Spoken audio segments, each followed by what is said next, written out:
नमस्कार, स्वागत आहे तुमचं आपल्या मम्मीज कोल्हापुरी किचन अँड लाईफस्टाईलमध्ये। आज आपण करणार आहोत अशी आंबट गोड तिखट चमचमीत अशी कच्च्या टोमॅटोची भाजी। करायला एकदम सोपी आहे, टेस्टी आहे, पटकन होणारी आहे आणि कमी साहित्यात होणार आहे। टिफिनसाठी अगदी उत्तम ही भाजी आहे। चला तर आपण सुरू करूया। त्यासाठी आपल्याला कच्चे टोमॅटो पाव किलो लागतील। स्वच्छ धुवून घ्यायचेत आणि त्याच्यातल्या सगळ्या बिया काढून टाकायचेत आणि अशा पातळ फोडी करून घ्यायच्या आहेत। आता आपल्याला ही कच्च्या टोमॅटोच्या फोडी भाजून घ्यायच्या आहेत। जाडबुडाच्या कढईमध्ये आपल्याला हे कच्चे टोमॅटो व्यवस्थित भाजून घ्यायचे आहेत। सुरुवातीला आपल्याला कोरडे भाजायचे आहेत।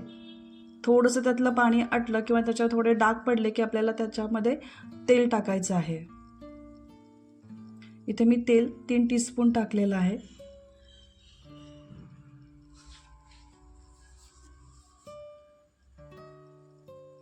गॅस न मोठं करता टोमॅटो करपवायचे नाही आहेत। थोडेसे ब्राऊन कलरवर आपल्याला हे कच्चे टोमॅटो भाजून घ्यायचे आहेत।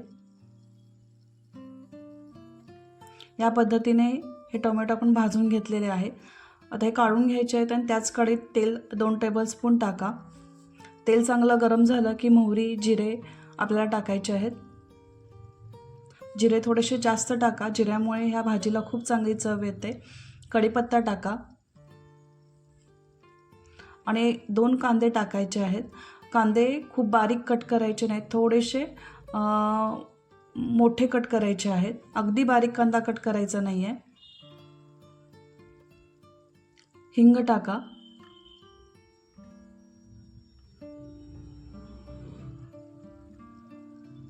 आता कांदा थोडासा परतून घ्या, गुलाबी होऊस तोपर्यंत परतून घ्या, जास्त भाजायचं नाही आहे।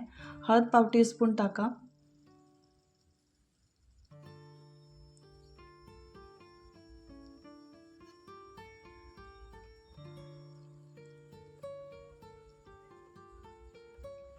आता कांदा व्यवस्थित भाजून झालेला आहे। तिखट 1 टेबलस्पून टाका। इथे तिखट टाकायचं आहे, कांदा लसूण मसाला टाकायचा नाही आहे। तिखट पावडरमुळे ह्या भाजीला जास्त चांगली चव येते। धने पावडर 1 टेबलस्पून टाका। जिरे पावडर 1 टीस्पून टाका।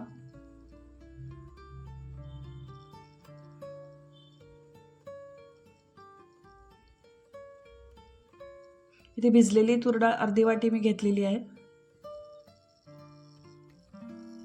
तर डाळ टाका। तुम्ही याच्याऐवजी मूग डाळ सुद्धा टाकली तरी चालेल, पण तुरीच्या डाळीमुळे या भाजीला जास्त चांगली चव येते।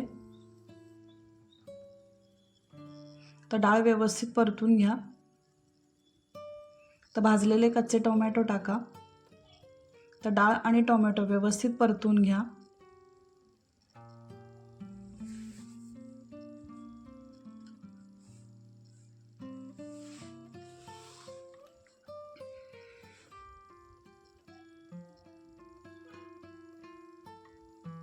आता चवीनुसार मीठ आणि साखर टाका। आपली ही आंबट गोड तिखट अशी आहे, त्यामुळे साखर त्या पद्धतीने वापरा। बिया काढल्यामुळे बराचसा आंबटपणा कमी होतो। थोडंसं पाणी टाका, म्हणजे ज्याच्यामुळे मसाले करपणार नाहीत किंवा भाजी खाली लागणार नाही। आता एक 5 ते 7 मिनिटं आपल्याला ही भाजी वाफवून घ्यायची आहे। 5 ते 7 मिनिटांनंतर बघूया, आपली भाजी छान झालेली आहे।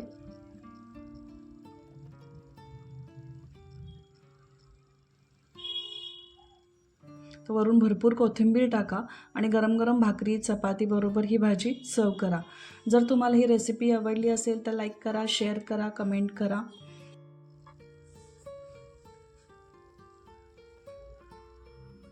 जर तुम्हाला ही रेसिपी आवडली असेल तर लाईक करा, शेअर करा, कमेंट करा। जर चॅनलवर नवीन असाल तर सबस्क्राईब करायला विसरू नका। परत भेटूया अशाच नवीन रेसिपीजसाठी। तोपर्यंत मस्त खा आणि मस्त राहा।